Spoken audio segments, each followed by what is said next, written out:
And we'll start the countdown now.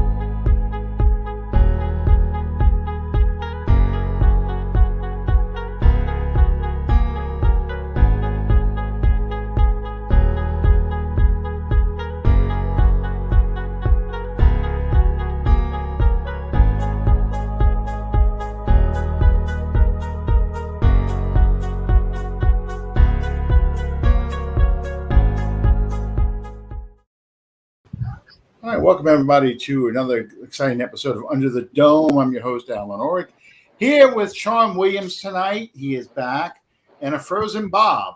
I'm not sure why Bob's image is freezing, but he has frozen on us with a very stern look, so we're all good. How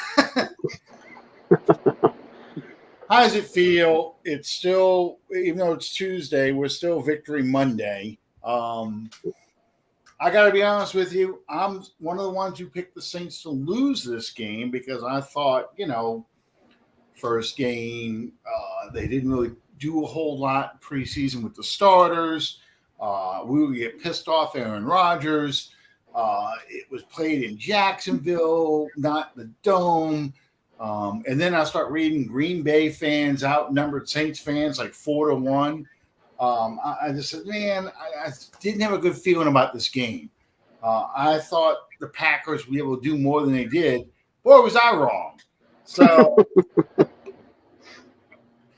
I was pleasantly surprised. During the game, I even posted on Facebook, I said, man, it looks like Sean Payton has taken his playbook from the pages of Vince Lombardi, because that was some serious ground control. That was some serious ball control, short passes, going for it on 4th and 7 by setting it up with 2 running plays that gained 10 yards, maybe 7 yards. So, I mean, it was an amazing thing to see. How did you guys feel after this game, Sean? Well, pretty much the same thing that you just described. It didn't really play out the way that I thought it was going to. But I can't, right off the top of my head, I can't remember a time seeing this team so laser focused and determined and all about their business. And we got good Jameis this week. So, yeah, we did. Bob, how about you? Well, guys, I was one of the few that were picking the Saints all week. When the schedule originally came out, I had the Packers circled as a probable loss because of the Aaron Rodgers, Roger Goodell factor.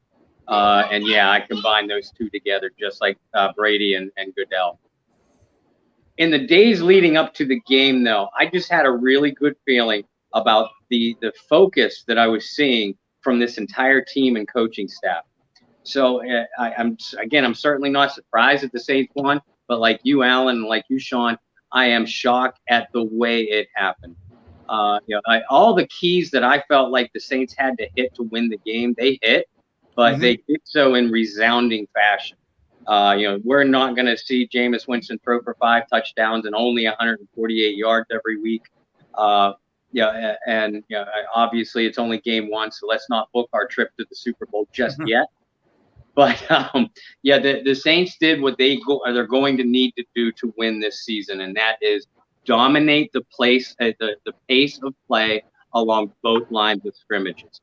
They had the superior defensive line to Green Bay's offensive line, and they certainly had the superior offensive line to Green Bay's front 7, and they just wore them down. They really sucked the will out of the Green Bay Packers. And once Adebo made that interception to snuff out that third quarter drive, the game, for all intents and purposes, was over. Absolutely. And when I wrote my review after the game, a good, bad, and ugly, that was a turning point in the game to me, because Rodgers never turns the ball over. and he never turns it over in the red zone. I mean, he had 5 interceptions all year last year. And in the red zone, he just doesn't turn it over. He turns it over elsewhere. And I felt that had the Packers scored a touchdown that drive, like they were going to do, it was going to change the momentum of the game, and the Packers were going to be back into it. Mm-hmm. That interception and the run back, even though the Saints didn't score on that drive, they ended up punting the ball and pinning the Packers deep. And then the next series on third down, Rodgers throws that Hail Mary looking pass. Well, I think he was looking for a pass interference call. Yeah. Get him out of the hole. And he got picked off, and it looked like Marcus Williams was going to take it to the house. It really did for a little while. And from that point on, I mean, the competitive portion of the game was over with. You could see it in Rodgers' face. I keep seeing all the memes. What's his name? He was in ER. He's been in a dozen movies. His last name is Gray. I can't think of his name, but Rodgers suddenly looked very old, like that actor. That hairstyle and that beard do not help at all. He looked like an old man out there playing. So I think that everything around Aaron Rodgers, you saw Sunday just exactly how big of a distraction it was for that team. Yeah. And I think that did have a little bit to do with it. I mean, they are humans, playing this game. Sometimes we tend to forget that. But the bottom line is, I think the Saints serve notice to the rest of the league is that, hey, this is still a very talented ball club on offense and on defense. And if a team doesn't come ready to play, the Saints are going to whip their ass, just like they very literally did to the Green Bay Packers this last Sunday.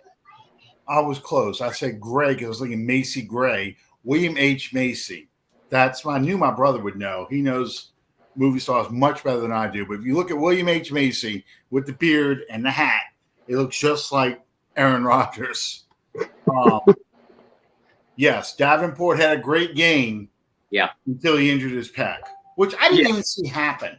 I still can't. I've watched the game again, and I still don't see when it happens. It's got to happen early in the second half some point, but I don't know where he goes to the sideline and gets injured. No, and I don't remember seeing it either, guys. I was hearing around early to midway portion of the third quarter, like you said, Alan. And after that, to Noah passing, who I thought played well in the first half, really had a monstrous second half. And he did most everything that Davenport was able to do in the first two quarters. And let's not overlook, Cam Jordan played a whale of a football game too. That's the Cam Jordan that was not there most of the season last year. I was very happy to see that. This all happened without Peyton Turner being active at all, and with Carl Granderson playing limited snaps. So Davenport is out for probably at least the next 3 weeks. Realistically, probably closer to 4 or 5. But as long as Passing keeps playing like this, Cam keeps playing with a chip on his shoulder. They got Granderson. You will no doubt see Peyton Turner active this week, assuming he's healthy. The depth that this team has at edge rusher is already coming into play. Absolutely. Yeah. I mean, I was thoroughly impressed with the front seven, and I can't tell you, my daughter and my wife were watching the game with me over here in Cecilia, Louisiana. But when they ran that bootleg and Zach Barnes sniffed it out, just like he did in preseason, and took away Rodgers' outlet route, and here comes Davenport, and he just crushes Rodgers on that sack. I was like, oh, my God, he just killed the man. It was that I was so happy to see that because I'm assuming everybody had the same game I had before that. Did you see the Falcons-Eagles game just before that? No. You didn't see it? I don't No. know, what game did you have in your area? Was it Falcons Eagles as the early game? Me, I had Chiefs Browns on one channel and Steelers Bills on the other. Okay, yeah, we had Falcons Eagles over here, and they just beat the living crap out of Matt Ryan. They really did, and the Eagles. They could move the ball at will against the Falcons defense. And, it's what I said about it's kind of like would be kind of like the fourth preseason game. And that's what it kind of felt like watching some of these games that were going on until that insanity last night. But just watching some of these games that were going on during the day, I was like, yeah, this looks a lot like a preseason game as far as one team looks ready to play and the other team looks like they don't know what the hell they're doing. Even the Chiefs-Browns game, it was like the Chiefs weren't really like, oh, wait, this game counts. Let's turn it on. They flipped the switch, and suddenly the Browns became the Browns and the Chiefs became the Chiefs again. So, I found that interesting watching a lot of the games this weekend. And you bring up a couple great points. Sean, I wanted to ask you, the three of us have already mentioned Davenport, Passanio, Bond, certainly a Debo. Were there any pleasant surprises that jumped out to you that you maybe didn't expect or had tempered hopes for coming into the game? A Debo, hands down. I expect and the tight end Johnson. Johnson. I expected them to play well, but both of them knocked it out the park. That second touchdown that Juwan Johnson caught, that was amazing. I thought he knocked himself out when he hit the ground, but he made the catch that Dan Arnold did not in the 2018 NFC Championship game. I'll tell you that much. Yep. Because Aikman was whining a lot during the game. Because it felt he felt upset that Aaron Rodgers wasn't competing with the Saints like he was supposed to, because they got their script already. The NFL is a very star-driven league, and the stars have to play well. I mean, you even saw that last night. They Monday night they kept raving about how great of a passer Lamar Jackson was becoming as he threw 5 straight incompletions. Right. But he's a great passer, and he's a great passer. I'm like, he's not a great passer tonight. Just be honest. And that's how it felt. I was listening to talk. Aikman talk about Rodgers and upset that the Saints were getting away with. They got away with that hold on the interception. You see that? And that was not roughing the passer. I don't know what they're supposed to do in this situation. The Packers had an interception. That's how it felt to me. I mean, did you guys feel that way too? Absolutely. Heck yeah. And again, like you guys said, it's a star-driven league. But the ones that the league, that Goodell's cronies want propped up there at the top are Aaron Rodgers, Tom Brady, Patrick Mahomes, Lamar Jackson, the men who will succeed Rodgers and Brady. They just expect any of us with a couple working brain cells left to overlook what we're actually seeing with our very own eyes, and to take the Tony Romos and Troy Aikmans and Brian Greasy's words as gospel. If you're a real fan who understands what you're saying, open your eyes. Aaron Rodgers will probably make the Pro Bowl again. The Packers will certainly not go 0-17, and Rodgers will not play this poorly every single game. But the fact is, he just got his butt kicked. His whole team got their butt kicked. No announcer needs to sugarcoat that. I make my feeling very well known about how I feel about the national media and the national media's talking heads. But it's just getting more and more sickening by the week. It's frustrating to me. It's frustrating to me that They refuse to be critical of the stars, and in the old days, it wasn't like that. Yeah. You know, even as late as the early '90s, it wasn't really like that. I mean, they made comments about the fact that Deion Sanders didn't like the tackle. They would make comments when Lawrence Taylor was not having a good game. You know, they would say these things. But today, you know, I watched the Rams game, for example, the Rams-Bears game Sunday night. That was a terrible game. Yeah. But I didn't expect anything less because the Bears are a terrible organization. Also, yes. Here they're talking about this is the big pass rusher game.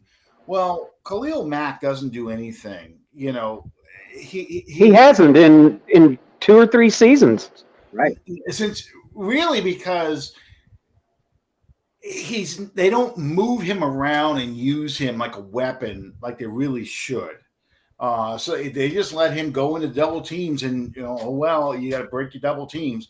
And I think Akeem Hicks is probably the most effective guy on that defense. Oh, yeah.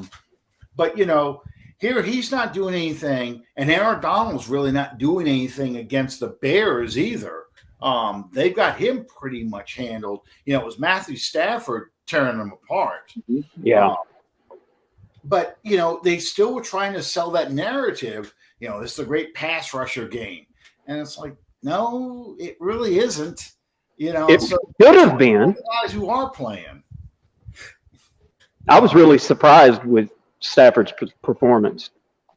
I had no idea what he had left in the tank after the beating that he endured all those years in Detroit. But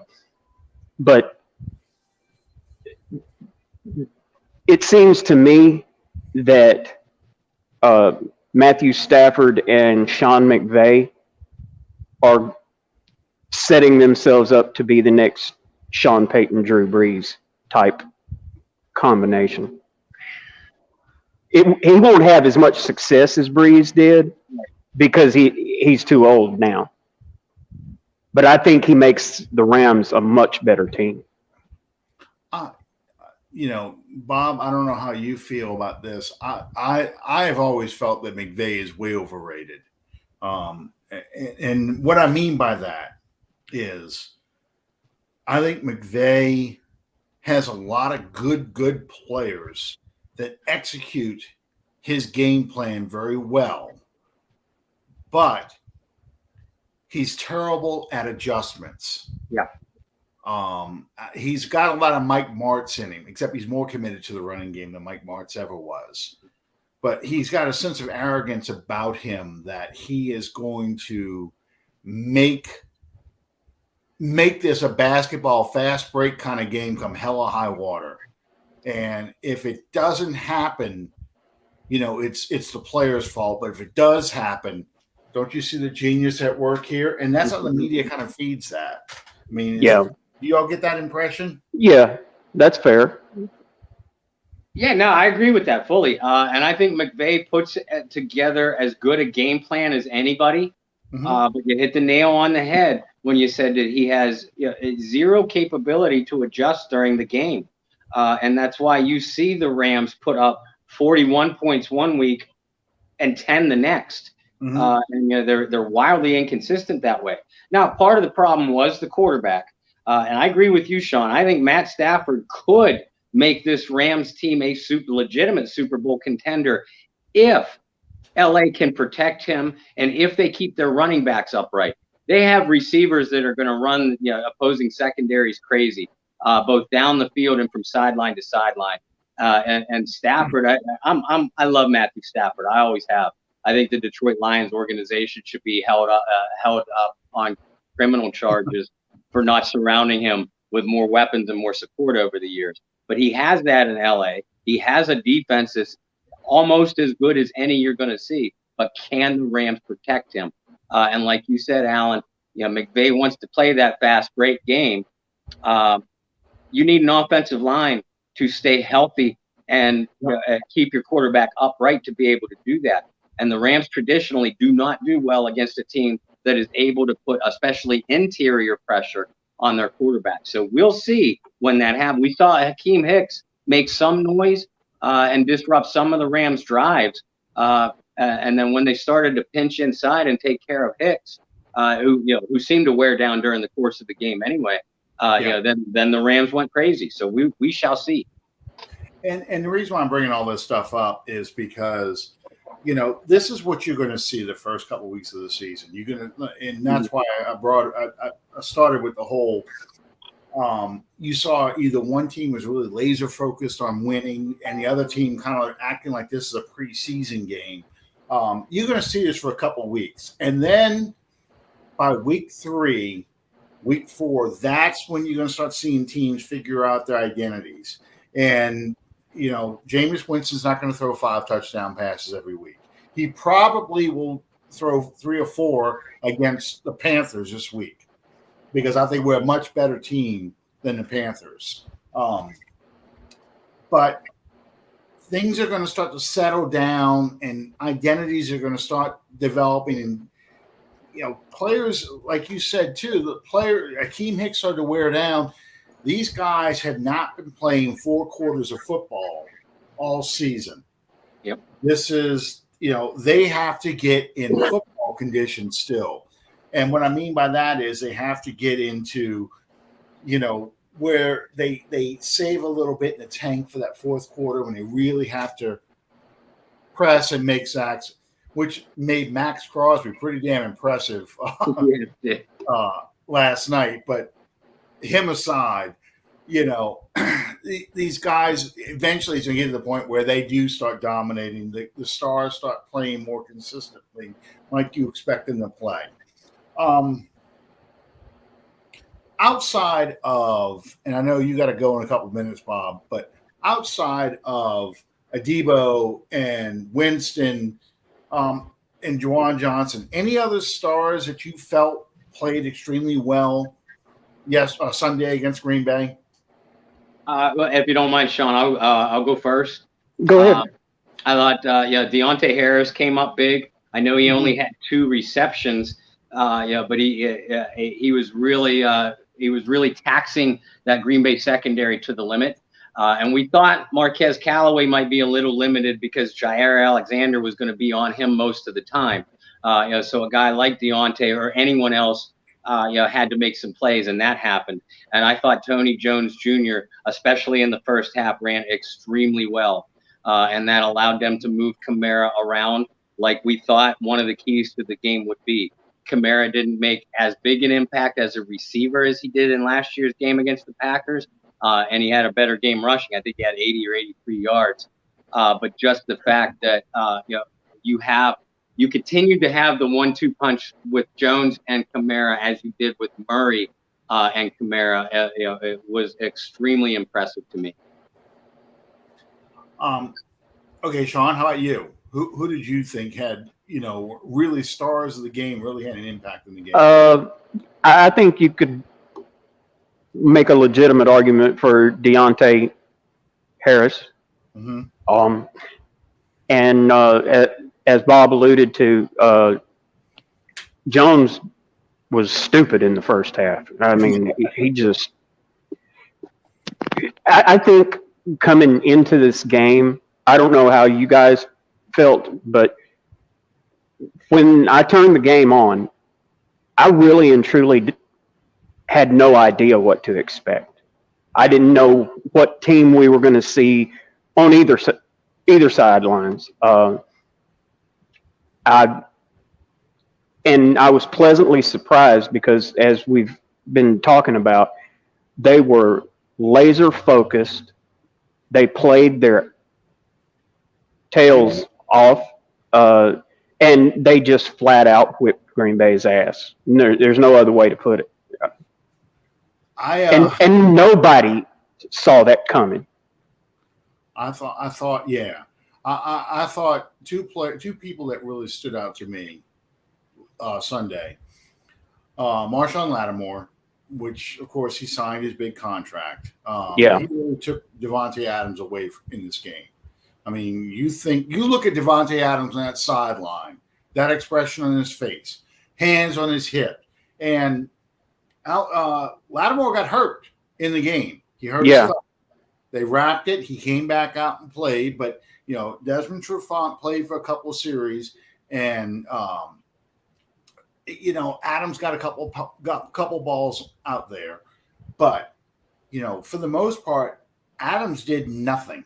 No. He really didn't have any impact at all. And then he didn't. He's supposed to be the preeminent wide receiver in the game today, much like Julio Jones used to be. Mm-hmm. And Marshawn just erased him. Yeah. That's usually the kind of game he saves for Mike Evans. I'll be honest. Yeah. That's usually what he does to Mike Evans, but we didn't, this week. And that's why the contract, of course, he gets. He got the big contract, which a lot of people didn't expect him to get. So, once again, that class of 2017, you've locked up Ramczyk, you've locked up Lattimore, you locked up Kamara, Marcus Williams on a franchise tag. But, you're taking care of the guys that you drafted in that big draft class. Mm-hmm. We're going to hold on to them. Yeah. And that was important. And then I got to throw out I am just shocked how well Quan Alexander is playing, coming off an Achilles injury that he had surgery on 10 months ago, 9 months ago. He injured it, I think, in November around Thanksgiving. Yeah, he did. And he came out there and he had torn his Achilles. I think it was against the 49ers. I don't know. I forgot. Yeah, I think you're right. I think it was the 49ers. He had torn it. He was sitting down. He still reached out to try and make a tackle on somebody. It was in the dome. It was either the 49ers or another game. It might have been a game after that. But anyway, here he is running around on the field like nothing. Hasn't lost a step or anything. It was just really, really impressive what he has done. You heard, not to change the subject, but talking about the 49ers, it reminded me. Have you heard former Saints player Paris Harrelson passed away today? Yes, I did. 37 years old. Yeah. Passed away yesterday. Very, very shocking to me. I'm curious what he died of. Because he was a retired player working in the 49ers public relations office. Mm-hmm. He played with us for a year. I really liked him when he was here. I did too. One of those guys that we made a trade for, and he ended up having a good. Could be because that's how bad our linebackers were, but he ended up having a great season for us for that 1 year. So yeah, very sad that he passed away. Norm Macdonald too. Yeah, Norm Macdonald passed away. He was probably one of the members' last solid Saturday Night Live cast that they had. All around solid cast. I haven't watched SNL, probably since college. So the late 80s. Eddie Murphy was on there, and Dennis Miller, and Billy Crystal was on for a little while. It's been a long, long time since I really sat and watched Saturday Night Live, so I probably really dated myself. Phil Hartman, David Spade, Chris Farley, that group. The late 80s, early 90s. I still do the buckwheat thing because I have my playlist, my country music playlist. I have Johnny Lee's "Looking for Love," and I can't listen to that song without thinking about Buckwheat sings his greatest hits, "Wookin' Penub." Well, you had some certifiable comedic geniuses in that group. Yep, like Eddie Murphy. Eddie Murphy during James Brown, Rick James, Little Richard. Yeah. Little Richard Simmons. Little Richard. And Billy Crystal. I've had my protein today, girls. Have you? Mr. Robinson's Neighborhood. Yeah. You move your neighborhood, you move away. God. But that was what they could do back then. I mean, you couldn't get away with a lot of what they did nowadays. It was a different era. So people are too sensitive these days. So they are, but it was, it was a fun, and I go back to the original cast. I watched it live as a kid in the 70s, and a lot of the jokes I didn't get, they're all over my head. But Landshark, the Coneheads, Blues Brothers, Samurai Delicatessen, Samurai Taylor, John Belushi is a samurai. Rosanna Anna Dan, always talking about the little ball of sweat hanging off the nose of Dr. Joe's brothers. Dan Aykroyd, the Bassomatic, Jane, you ignorant slut. All that. So it. I completely sidetracked the whole show, didn't I? No, it's all right. I mean, it's just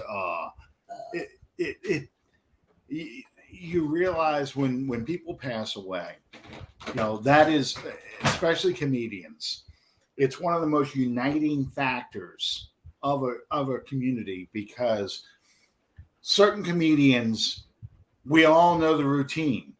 I mean, I haven't seen the entire Eddie Murphy Delirious show. Good God, it's 35 years at least. And yet, every time we have a barbecue, boom, that's a five. Everybody knows that, or, Aunt Bunny falling down the steps. I mean, they know that stuff. That's the way it is with me with Robin Williams. Yeah. Yes. Yeah. Yeah, who to me, I remember Mr. Bill. To me, the most incredibly, I don't even have the word. Just an absolute mind built for comedy. Oh yeah, Robin Williams. Robin Williams. There's so many skits I remember Robin Williams doing. Robin Williams at the Met. Robin Williams, when he's talking after 9/11, when he's talking about the terrorists when they get to heaven, and it's George Washington and Thomas Jefferson, and he says, you misread the Torah. It's 72 Virginians waiting for you. I listened to that album just a week ago. Oh yeah, in here working. Yeah, but just the whole bit. Him when he becomes a dad talking about the kids, and I quoted that the other day. Why is the sky blue? Why is this? He says, what are you, Gandhi? Why are you asking these questions? Ask your mom. She's omnipotent. She knows everything. And I always make the joke, you can't go home drunk anymore when you have a kid. You can't do, here's a switch, Daddy's going to throw up on you.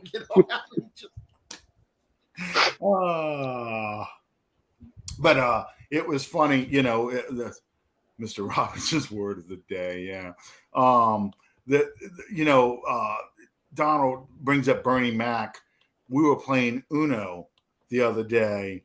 And I think about Bernie Mac's thing with Uno when, his cousin gets the police called on him. He's like, I'm going to kill that bitch. No, why? There's always draw forward. They do it to anybody else. He goes, this son bitch talking about Uno. They take it seriously. I watched a movie with Bernie Mac in it last night. Life with Eddie Murphy and Martin Lawrence. Oh yeah, okay. Where they get framed for murder, and it's got Arlie Ermy at the end of it. And, oh yeah, and Richard Pryor. Dang-a-dang. Jangling, jangling. Richard Pryor, of course, the godfather of them all. Yeah. Richard Pryor's Live in Concert from 1979. That's got to be one of the all-time greatest stand-up routines I've ever seen in my life. Yes. Talking about going hunting with his dad. I didn't mind going hunting with my dad. I just hated being the dog. Come here, take that rabbit over here. It's just, and the monkeys and all that stuff. So yeah, it's just in his heart attack. I always think about that. Don't breathe, huh? You heard me. Don't breathe.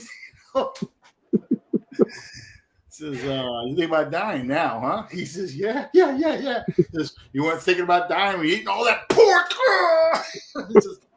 It's just great stuff. Anyway, Martin Lawrence, yeah, that's another one. Martin Lawrence. Yeah, it's just great stuff. Great comedians. Okay. I know we go all sidetracked. See, Bob's not here to keep us focused on this. And we need Bob back. Bob had to go run and do another show real quick. He will pop back in. But you brought up something earlier, and I did want to talk about that. That the Saints had a COVID outbreak.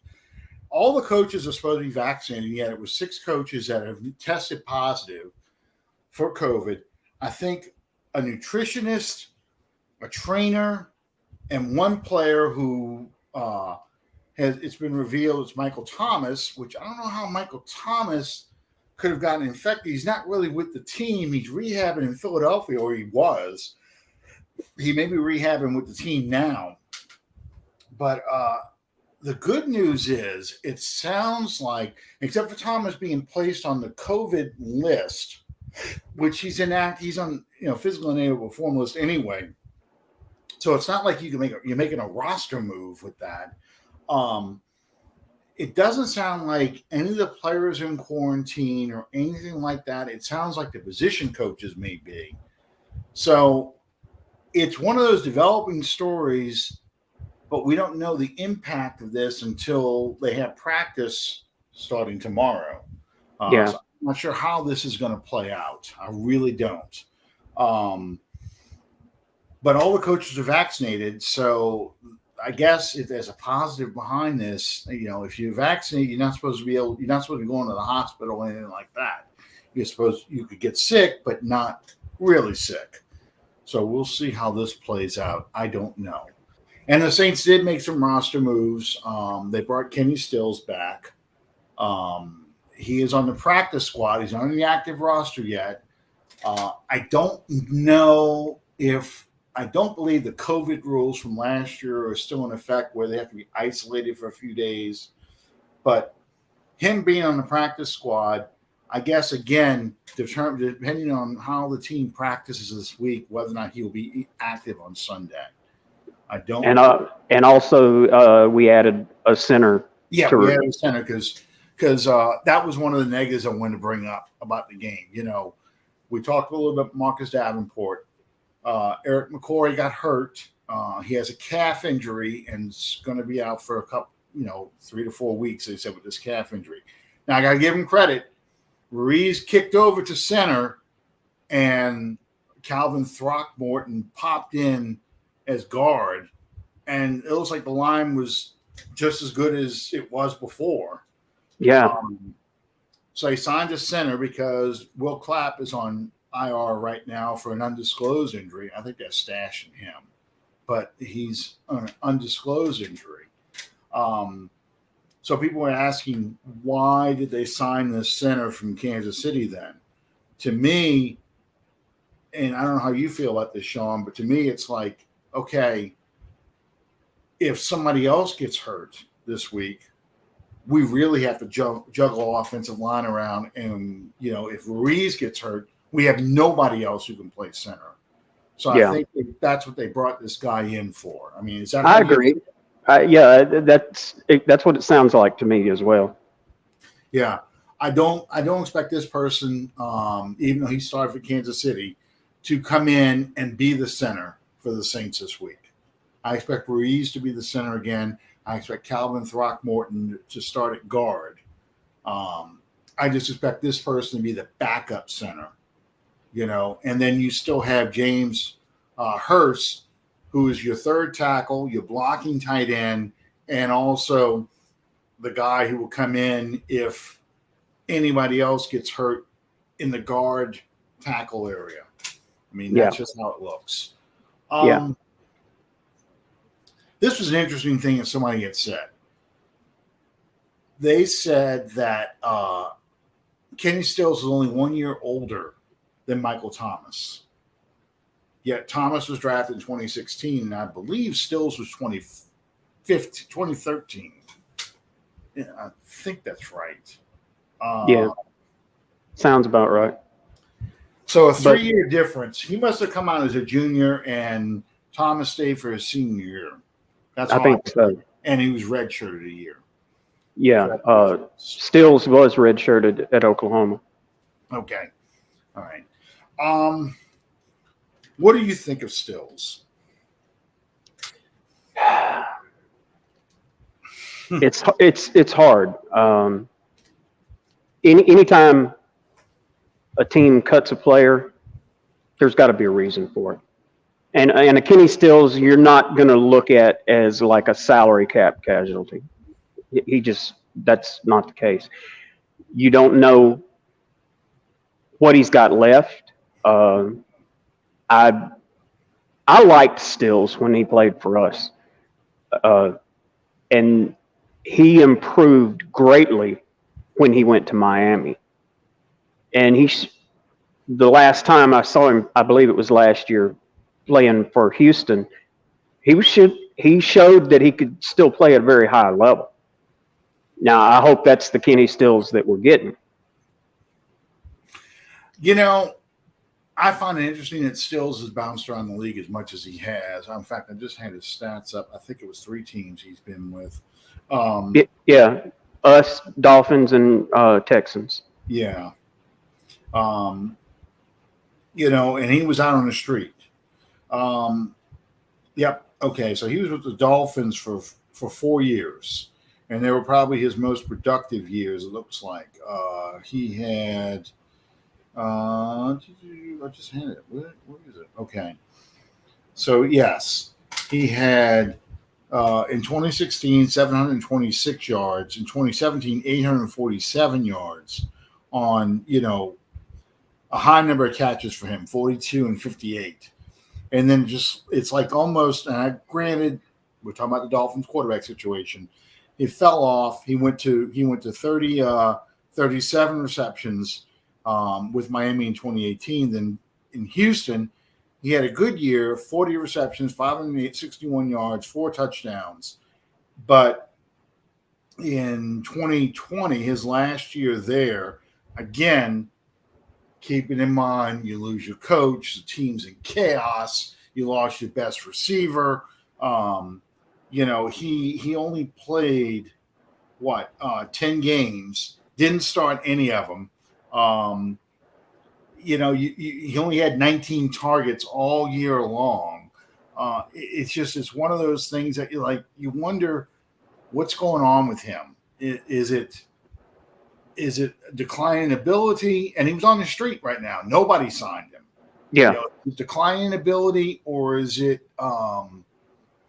is it an attitude? Is it, does he become disinterested if he's not the primary target in the game? I don't know. We'll see how he does. I'm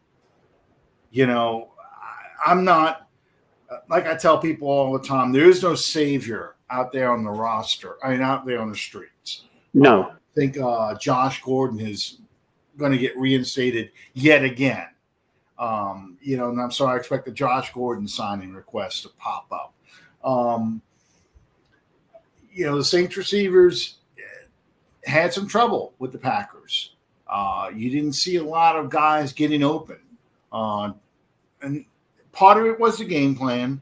They did want to run the ball a lot on the Packers. But, one of my big concerns, and, Calvin, if you're still out there, one of my big concerns coming to this season was, our receivers to be able to get consistent separation to give Jameis Winston a lot of open targets. Yeah. And that's still a question. That's a question that hasn't been answered. You can scheme some guys open, but I don't know how well you can get these guys to play for 17 games, where they're going to have a significant impact for 17 games. Yeah. So, well, you don't, at this point in time, you really don't have an elite receiver. You don't. But you've got guys that can do some things. Yeah, you have guys that are going to be serviceable in your game plan, but you don't have a Michael Thomas. You don't have a Devontae Adams. You just don't. Yeah, and this past week we were very fortunate. Our running game really opened up a lot of stuff, and that allowed, for example, that 55-yard bomb to Harris at the end of the game was set up perfectly. The Packers totally expected to run, so they didn't even pay attention to him when he took off.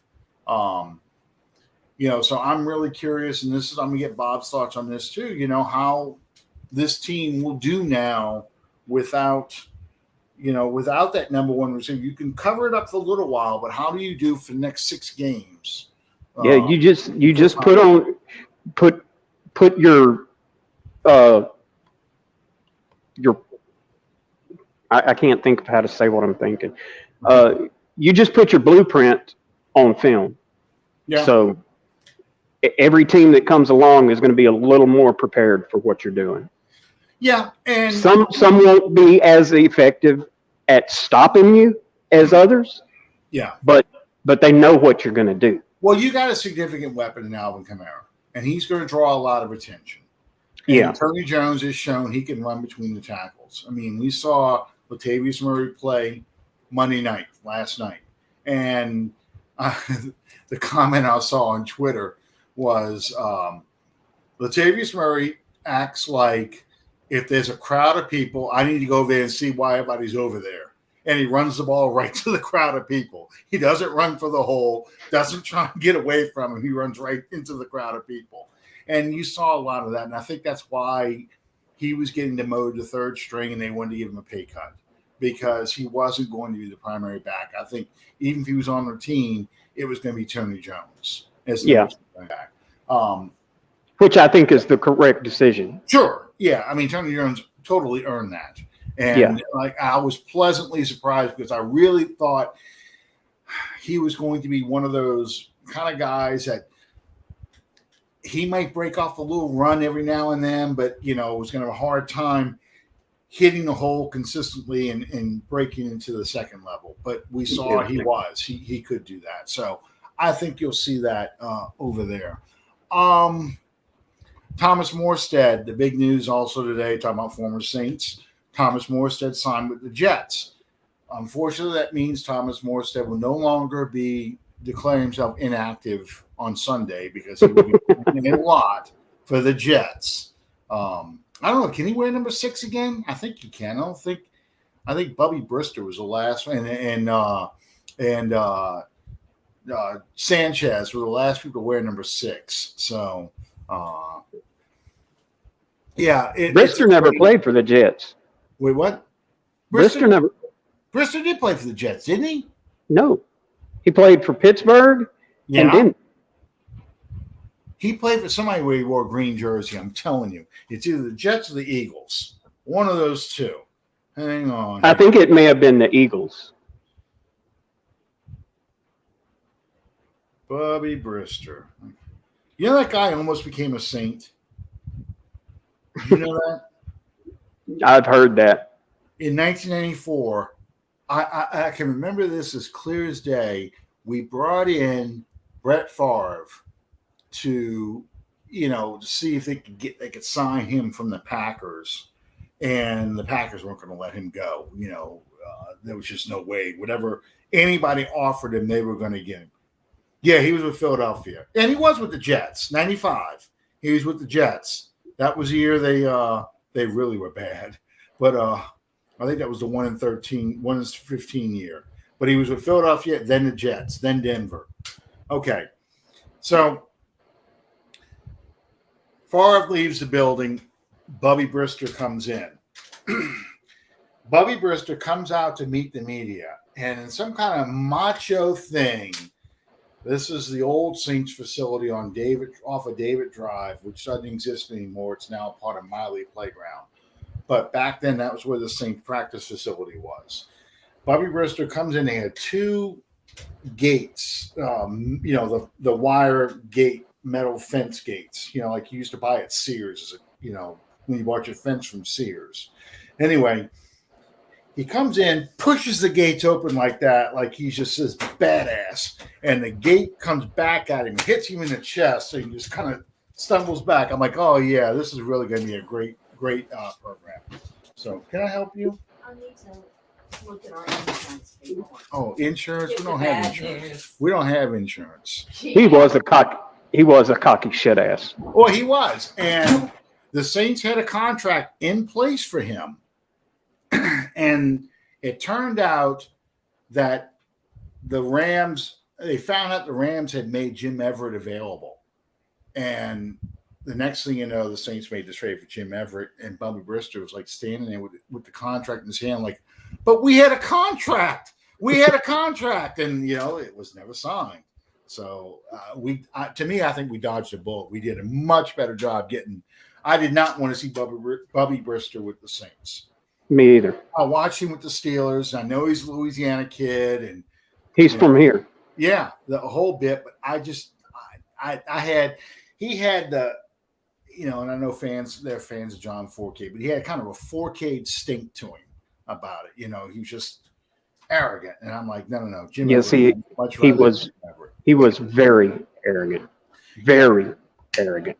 So yeah, Bubby was going to be a Saint for that's how close we were to having him as a Saints quarterback.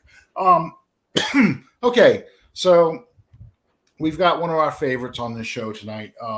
John Butler's been chiming in putting some comments. Do you think it helps Winston not to have a number one guy that he feels the need to force it to as a blessing in disguise? I have an opinion about this. I want to hear you first, Sean. What do you think about that? Do you think it's a good idea that we don't have Michael Thomas out there and putting pressure on Winston to make those throws? That's a tough one. I don't think it's a blessing in disguise. Because we obviously need some elite talent at wide receiver. But I get the point that he's making, yeah. Mm-hmm. I don't think it's a blessing in disguise at all. I think there was one play where Winston stood back there for a good 45 seconds, surveying the entire field. And then he either threw a check down and threw it away. I don't remember what he did. But to me, that was a pivotal moment because I only saw one or two really bad throws from Winston all game. The first one was when he tried to throw the touchdown pass to early in the game. They had to set up a field goal. But it was third down. He threw the touchdown pass or attempted to throw a touchdown pass to Callaway in the end zone, who was covered. And the ball wasn't very accurate, but he threw it out of the end zone. So basically, Callaway was going to get it or nobody was. And the second bad throw I thought he had was the play where he gets hit and they called roughing the passer and it got picked off, although I thought the ball hit the ground and it wasn't an interception. But he threw it into triple coverage. Those were really the only really bad throws I saw, that like the old Jameis Winston trying to force the ball in. The rest of the time, I feel like he's had it drilled in his head that, live for another down. Stop. Yeah. Don't worry about making the big throw. If it's not there, throw it away. Yeah, and that was one of the major concerns that we expressed going into this game. Was Jameis going to get into the heat of combat there and revert back to that old mindset. Yeah. Now, granted, the Saints pretty much had that game under control. I mean, the time of possession, those two long-ass drives in the first half, the Saints kind of had that game in control most of the game. He didn't feel the pressure to come from behind, which was very typical for when Breeze was out and we had that, that 8-1 record with Bridgewater and Hill as starters. They were always playing from ahead. They didn't have to come back to try and win a game. So I'm not totally sold on Winston yet being not regressing to that. Well, he hasn't been pushed to that point yet.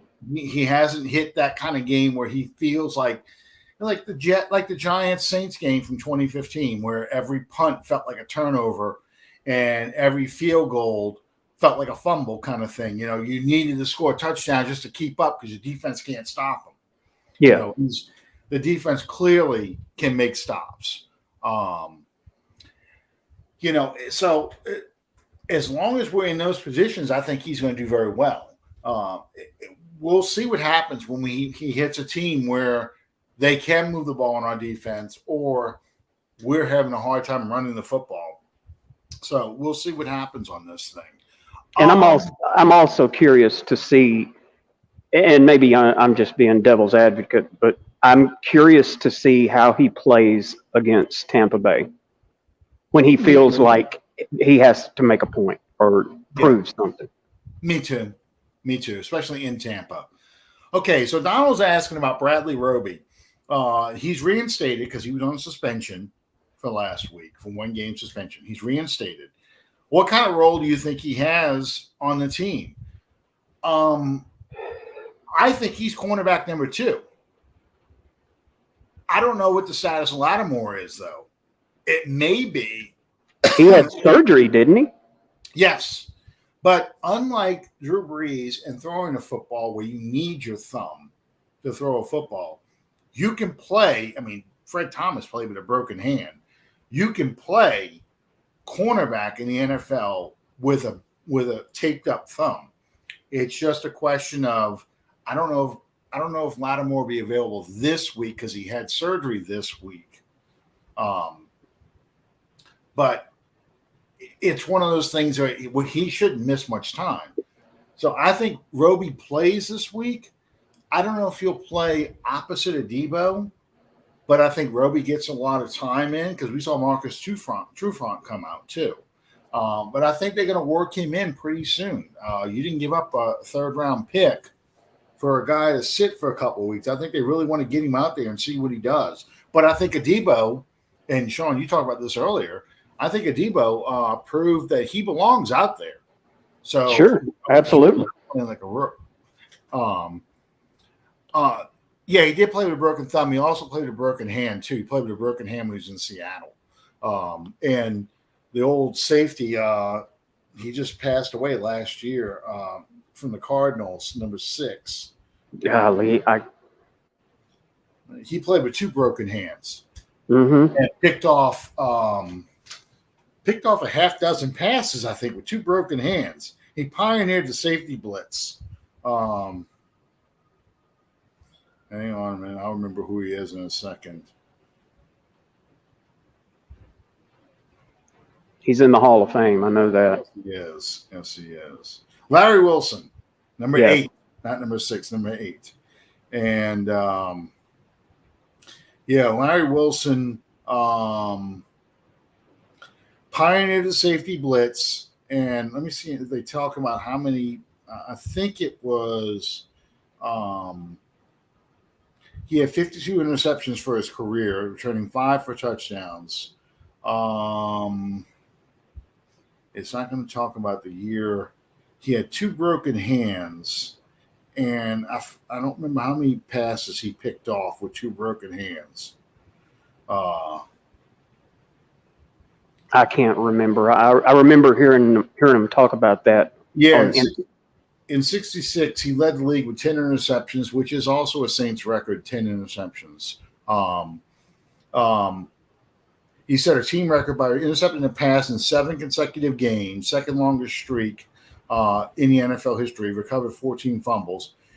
Wilson intercepted a pass in a game in 1965 with cast on both hands to protect broken fingers. And he returned an interception for a touchdown, helping the Cardinals beat the Steelers 21-17. So, yeah. I just remember the cast, and you just saw the tips of his fingers sticking up. It was NFL film showed him. Yeah, And that's just incredible. But the point is, you can play the cornerback position with your thumb in a cast. You can still play the cornerback. Your interception is going to be a little difficult because you can't totally grab the ball, but you can still do it. So.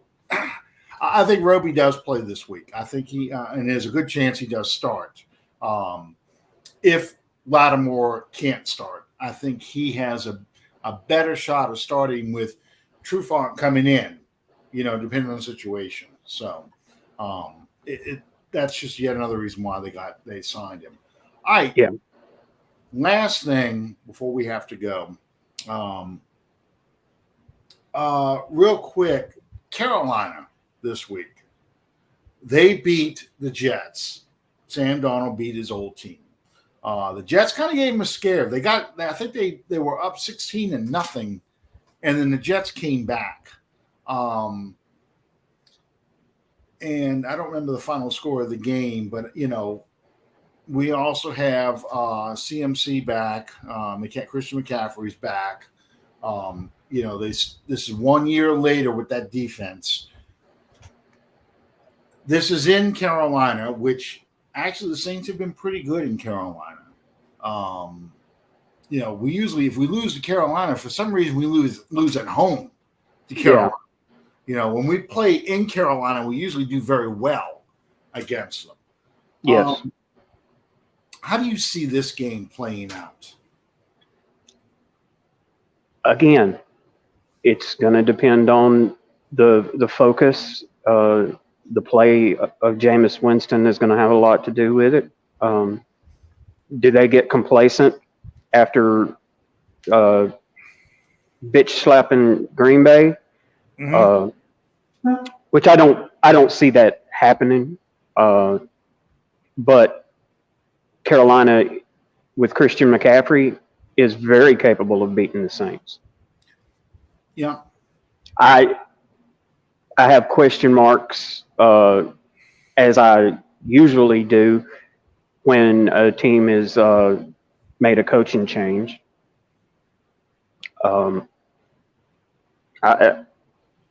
Again, I hate to say this for a second week in a row, but I'm not really certain what to expect. Okay. I think, first of all, Christian McCaffrey is going to do some damage in the passing game. But I think we have much better linebackers to match up with him. I think they're going to work hard to take Christian McCaffrey away and make Sam Darnold beat us. Yeah. And, this is where Donald goes your comment, and he's asking about Malcolm Jenkins as well. I think the advantage is this Saints secondary showed to me how good they really are. I think, the Saints front four can get the pressure on Sam Darnold because I know Carolina's offensive line isn't as good as the Packers' offensive line. Look what we did to Aaron Rodgers. I think you see Peyton Turner play this week. The kid from Kansas City played very well. Cam Jordan looks like he's back. I thought Christian Ringo played a good game. I was really surprised by him. That's a UL kid, but I was surprised that, because I really thought Jalen Dalton getting injured really was going to hurt this team on their run defense, and we saw it didn't. Quan Alexander looks so damn good out there with DeMario Davis. I think they have a lot of opportunities to put a lot of pressure on Sam Darnold, and we match up very well with Christian McCaffrey. just because we have so much more speed in our linebacking core. Zach Bond. Yes, I do mean him. I'm not going to mispronounce his name at all. But yeah, I thought he Passignon. Yes, I thought he played extremely well. I told my daughter, I said, I think number 90 is that kid from Kansas City, but I'm not sure if that's him or not. So sure enough, they showed his back. Was like, yeah, that's him. He's doing really well out there, you know. I have a tendency to focus a lot on Marcus Davenport because I watch what he does with his hands out there. And, you know, I can see the improvement in Davenport because I already know he's got the speed, but he's gotten a lot better getting off of blocks with his hands. That's why it's really unfortunate he injured his pec because Davenport being able to get off of blocks quickly is the key to him getting better pressure on guys because he's already strong enough. Yeah. He's just had to be able to use his hands to get himself free to get in there and do some stuff. But yeah, I really like our front seven versus the Carolina's front seven. And I like our offensive line against Carolina's defense. I think Carolina's strength is going to actually be their secondary. So it's got to be Tony Jones and Alvin Kamara carrying this game again. I don't know. I think this is going to be another game. I would be very surprised if Winston's able to throw for 200 and something yards, 250 yards, and 3 touchdowns. You know, on a regular, you know, deep balls. Yeah. I think if he throws for multiple touchdowns, it's like this past game, in the red zone, short passing, play action passes, bootlegs, that kind of stuff. Yeah. The tight ends. I think that's where you'll see if he gets touchdowns, that's where it comes from. It's not going to be, you know, from midfield chunking it deep because I don't see our receivers being able to get the separation they need from the Carolina secondary to make those big plays. I think it's definitely going to be ball control, wear that defense out, run the football, and then beat them with play action pass. Yeah. And I think we have an edge on special teams too. I think we have a better return game. I'm curious to see how we handle Robbie Anderson, DJ Moore, and those guys. I think we can get enough pressure to make those guys ineffective. But it all depends on how often we can hit Sam Darnold. If you had to make a prediction of a score, what do you think the score is going to be? Oh, dude. Just throw a number out there. I mean, hell, I said 38. I think I said 31-21 or 31-24. I think that Green Bay over the Saints last week, you know, or 34-21, something like that. I don't remember. Keeping in mind that I really suck at this,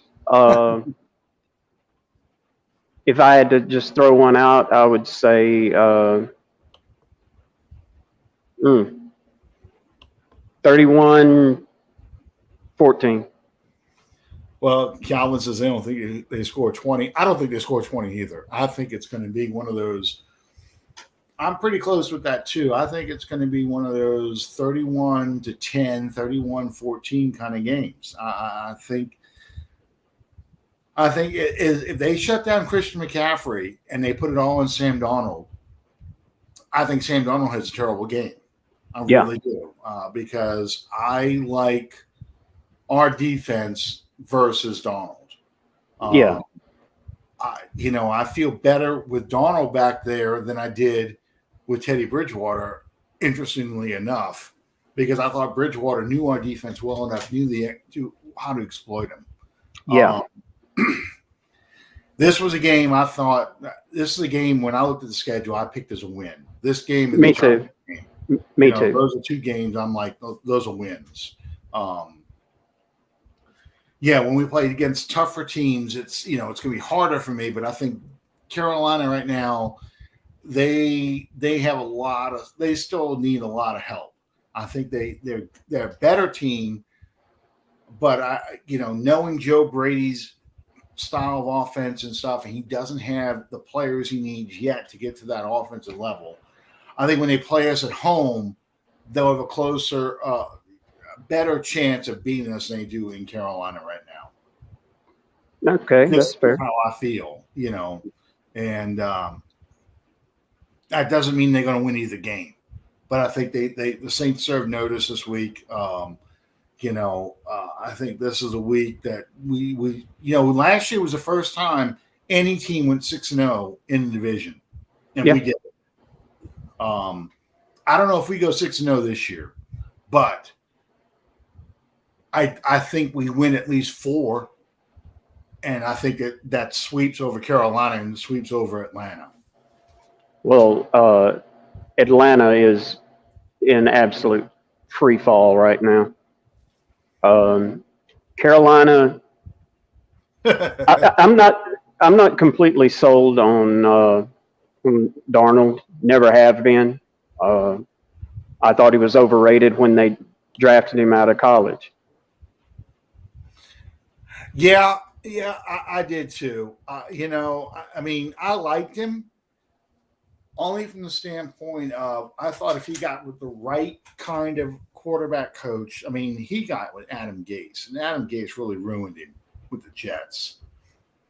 It's just I feel the same way about Nagy and the Bears. Just a terrible coach. You really need – if Sam Darnold gets with it, and I just ripped in McVay earlier in the show, but if he got with a guy like McVay or a guy like Peyton or even a guy like Belichick, where there's a strong system and this is how you play the position and he molds you into fitting this system, Darnold has a good chance of being successful. I don't know if he has that in Carolina or not. I don't know much about – I think Brady needs elite players to run Peyton's offense.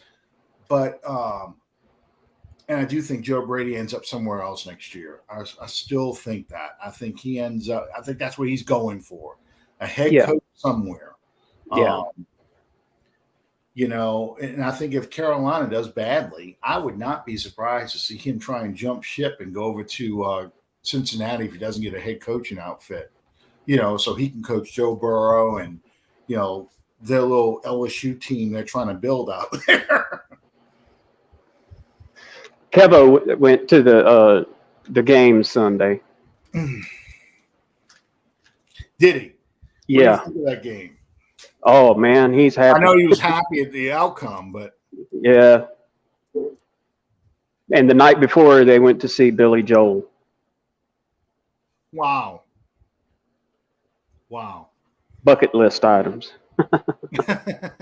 My daughter went and saw Billy Joel, and she says, when did he become a short, bald old man? I'm like, well, it happens fast to all of us, Well, he's only 72 years old. Yes. One of my favorite singers, and I know you're probably going to roll your eyes at him, but one of my favorite singers just turned 77, Peter Cetera, from Chicago, turned 77. So, yeah, and then earlier this year, was it this month? The drummer for Rolling Stones passed away, Charlie Watts,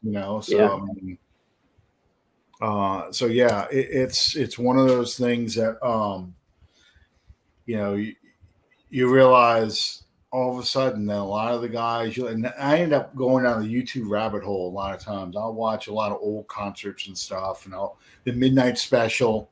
Remember the Midnight Special? Yeah. Oh, yeah. I'll see some, old live acts. And so, they still got all the hair and they still look young and everything. Then you go and as you're going down the thing, they're like, oh, look, you can go click on this video to see so-and-so in 2015. I'll click and go, holy crap, what the hell? Yeah. So Dennis DeYoung has got a show from, I think, 2014, 2015, the experience of Styx. And he asked me, he says, how many of you guys see me for the first time in concert? And, about half the audience raises their hand. He goes, I'm 69 years old. Where the hell you been? I can't do this much longer. I mean, it was really, really good. And of course, his voice is still very strong. Oh, yeah.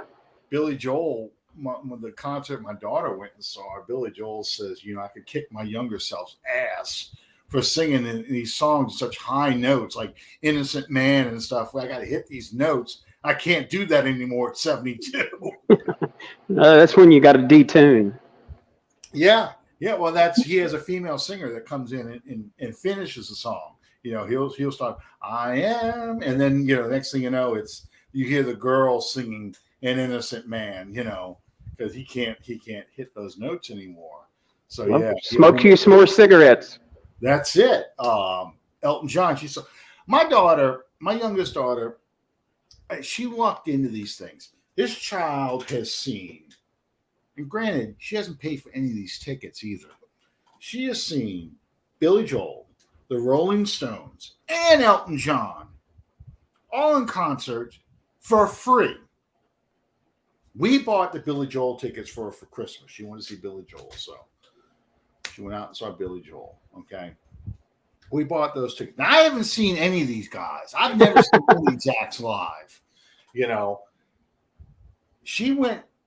She had a good friend whose father works for the Fed in New Orleans, and not the Federal Reserve, not the Feds, the police side. But anyway, American Express and the Federal Reserve, they get, as part of the comp, because you're part of the ruling class, I guess, they got these nice tickets. And so she got to see the Rolling Stones because of that, because American Express, I guess, sponsored the concert or whatever. Then my wife's sister lives out in Colorado, and her mom had bought Elton John tickets for her and my sister-in-law. And her husband got an upgrade set of tickets that he didn't expect to get. So she's like, I got these 2 extra tickets. I don't know what to do with it. My husband wants to come with me to this. I don't know. Sarah, I can give them to you, but who is going to take you? She's got little kids, and her husband Dan's got to stay with them. So who's going to, and Reagan says, I'll go. So she hops on a plane, goes to Colorado, goes to see Elton John. She's like in the middle of the floor seats. I mean, these aren't like crap seats. These are good seats. Yeah. The last concert I went to was Motley Crue on their farewell tour. That was my 17th time to see them. I sound like me with 38 Special in Chicago. Man, 38 Special in Chicago quite a few times. I've seen Motley Crue 17 times. I've seen Poison 16. Back in the day, you could catch them, when they're touring. They stop in Shreveport. They stop here. They stop in Jackson. Well, so you're actually in a good spot because Dallas is a big concert venue. So, you could drive from 20 to Dallas. I mean, it's a little ride for you, but still, you get to see most of the big acts there. My concert days were really in the 80s. I saw a lot of concerts in the 80s. When it got to the early 90s, probably, I probably saw about half as many acts in the 90s, and in the early 2000s were probably my last few shows I've gone to see. I don't think I've seen anybody in concert since 2008. This is my brother here. My last concert was Sheena Easton at Disney. Yeah, all right. Yeah, that's when we lived in Orlando. U2 in the Dome. A friend of mine just posted she had just was celebrating that concert when she saw U2. I'm trying to think who the last person I saw in concert was. It wasn't Kenny Chesney, although that was one of the last ones I went to. I don't remember. The last great concert I went to was the Eagles' Hell Freezes Over tour in '94, which I've talked about that before. Yeah. 3 hours. 3 hours they played. Over 3 hours. Sorry. Played everything. Played all their hits, all their solo hits. I mean, Joe Walsh plays Ordinary Average Guy, plays Life's Been Good, Rocky Mountain Way, Funk 49. I mean, James Gang stuff. The only thing he didn't play was Walk Away, which I would have probably lost my shit with Walk Away comes on, But, Don Henley plays all his solo stuff. Glenn Frey, all his solo stuff. It was a fantastic show. Great show. It's a shame because it was also one of the last shows I saw with Don Felder as a guitarist. He got fired during one of their anniversary, farewell tours. They fired him right before that. Got fired again. And that was also the concert I paid $100 and something a ticket. And I'm like, I must be out of my mind. I'm never paying $100 and something for a ticket to a concert again. Again, showing my age. I'm used to $25 a ticket, $35, $45. Now they're like $300 a ticket. You think football tickets are expensive. Go see the Rolling Stones in concert in the Dome. I mean, it's unbelievable. Oh, that reminds me. The Rolling Stones hold the record, largest indoor crowd in North America in the Superdome. They had over 80,000 people in the stadium. I didn't know that. Yeah, I think it was not Steel Wheels. Go back further. I think it was an early '80s show they went to. Tattoo You. Either Tattoo You. I was thinking maybe it could be Tattoo You, or it might have been even earlier. The Superdome used to have the rock concerts, Superdome Superfest rock. Yeah. Show. Yeah. See Foghat, Foreigner, Kiss, Journey, all those guys at one thing. I used to have a T-shirt too from one of them. It sounds like a Texas Jam. Yeah, it was just like that. One ticket, 8 hours of rock and roll, all these different bands and stuff like that. And it takes you a month to get your hearing back. Oh, absolutely. Yeah, my brother says 1980, and that's probably right. It probably is 1980. So, Homer's not that big of a venue for concerts. That I don't know. It seems like Oklahoma City, Tulsa, Dallas, Houston, Mobile, those are the ones they like to hit a lot. It's always that.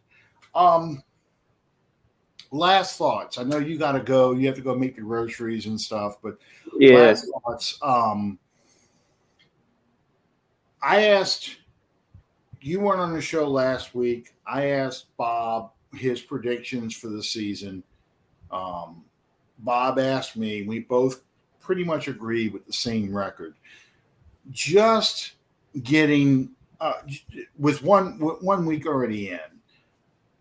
What are your feelings for this season? What do you expect out of this team for the season, record-wise? Well, based on what I saw against Green Bay, I'm really optimistic. I can see 13-4 maybe. Well, you're more optimistic than I am, because both Bob and I said 11-6. Although that doesn't sound unrealistic now. Again, I would not have said that a week ago, though. Okay, a week ago, what would you have said? I would have agreed with the two of y'all. Okay. I said one of the things that 2017 to 2019, 2020 teams had going for them was the long winning streak. Yeah. 9-game winning streak. Okay. And in the beginning of the season, I didn't see that happening. In fact, I thought we'd be battling 500, going back and forth. Probably which would very easily still could be possible. Like 5-6 by the midpoint of the season now, or right around the midpoint of the season. Not having that maybe getting undefeated October, but probably losing maybe a game in October for a change and losing a couple games in November. So, you're I had like a 2-2 September. All right. But then I said, okay, this team kind of figures out their identity. We start getting people back. Michael Thomas comes back. Daniel Onyemata comes back. We're lucked out on injuries. We get well, and then we have the winning streak at the end of the year. I still feel like we need to have that winning streak at the end of the year because 2017 to 2020, it seemed like we hit our stride in October, November, and then in December we kind of hit the ball. Like that car sputtering to the finish line, and that carries over into January. Yeah. I feel like we need to be playing our best football in December now. So I think that's the key to this season. I do like too. Win in September. I like starting out well. We haven't started out 2-0 since 2013. It's amazing to think about, but we haven't started out 2-0 since then. Yeah. We've always been either 0-2 or 1-1. Yeah. This is a week to see if we start 2-0. But I want to see that winning streak in December. And I think we do go 2-0 this week. So, Sean, thanks for sticking with us. I know you got to check your burners there. Yeah. I'm listening to the rain outside from Nicholas the whole time, and you're a hurricane magnet. I'm telling you. I don't know what it is. I mean, we spent last Saturday gutting part of my house. I saw that. Yeah, the garage and the front room, which we're planning on renovating the front room anyway. We're planning on renovating the entire house, but that's where the roof damage is, and I have to get a framer out there. So we got some more packing of stuff we have to do. We found some other spots where we think there might be some moisture. I mean, because that wind was pushing that rain so hard, it was the water was coming through phone jacks and light, the power plugs in your wall. Jesus. That's getting water coming through, and that means it's coming through, holes in brick and stuff like that. That's how strong that water was coming through there. So I need to check the sheetrock there to see if it was just water that was running on the outside. It probably is okay, but if the sheetrock and the insulation is wet, I got to cut that out too. Yeah, so, you'll end up with mold, black mold. Yeah, I've got damper in there. We're drying stuff out. I ran a couple fans in there too, so we'll see what happens. So yeah, Chad, I hope you did okay with the storm. And all of our friends that are down the bayou. Lower Lafourche Parish, Terrebonne Parish and stuff. I've driven through there twice now, and it's just, it's like my front yard. Trees totally uprooted, 5 and 6 hours of 100+ mile-an-hour winds. This thing is just more rain than anything else. It's not really a lot of wind, but yeah, it's unbelievable. It's going to take a long time to clean this up. That was my last thought I was going to say. New Orleans really lucked out. And it's not like we didn't get damaged. I mean, clearly we did. But it really aggravated me during the game that they kept talking about, New Orleans isn't too bad. I'm sorry, Chad. And Chad, you got the Rona too. So you got a double whammy.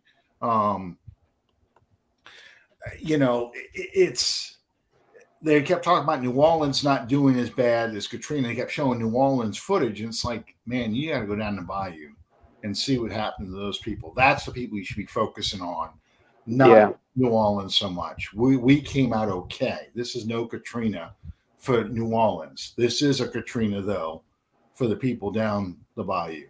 So we're praying for you guys. We're hoping you guys come back stronger. Y'all good people. Always have been. Some of my favorite parts of the country are down there, just like this area here, Acadiana. Some of my favorite places to be.